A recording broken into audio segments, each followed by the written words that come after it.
اللہ کے رسول فجر کی نماز پڑھا رہے ہیں، میں پیچھے نماز پڑھ رہا ہوں اور پہلی صف میں 21ویں نمبر پہ میں کھڑا ہوں۔ نبی کریم علیہ الصلوۃ والسلام نے نماز پڑھائی تو مزہ آ گیا۔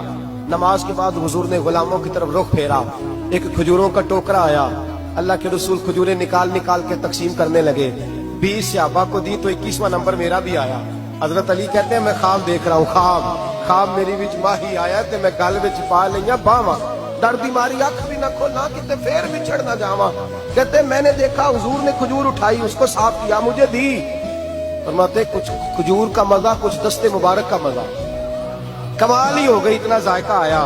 حضرت علی فرماتے ہیں دل بڑا کرتا تھا کہ ایک کھجور اور مل جائے، پر سب کو ایک ایک ملی تھی، میں نے مطالبہ نہیں کیا۔ فرماتے ہیں ابھی کھجور کھا ہی رہا تھا کہ مسجد میں اذان کی آواز آئی۔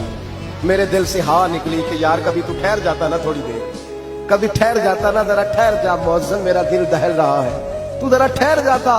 کہتے ہیں اٹھا، وضو کیا، سنت پڑھی، بوجھل قدموں سے مسجد گیا، پہلی صف میں کونے میں بیٹھ گیا۔ مکبر نے اقامت کہی، عمر مصلی پہ کھڑے ہوئے۔ کہتے ہیں میں چونکا اس وقت جب عمر فاروق نے بھی وہی صورتیں شروع کر دی جو رات خواب میں رسول پاک نے پڑھی تھی۔ میں بڑا حیران ہوا، نماز مکمل کر کے عمر بھی اسی طرح دیوار سے ٹیک لگا کے صحابہ کی طرف منہ کر کے بیٹھے جیسے نبی پاک بیٹھے تھے۔ حد ہو گئی کہ کھجوروں کا ٹوکرا بھی آ گیا۔ کہتے ہیں فاروق اعظم بانٹنے بھی لگے، 21واں نمبر میرا بھی لگ گیا۔ عمر نے کھجور دی تو ذائقہ بھی بڑا ہی آیا۔ حضرت علی شیر خدا فرماتے ہیں حضور سے تو ادب کی وجہ سے مانگ نہیں سکا تھا، عمر اپنا یار تھا۔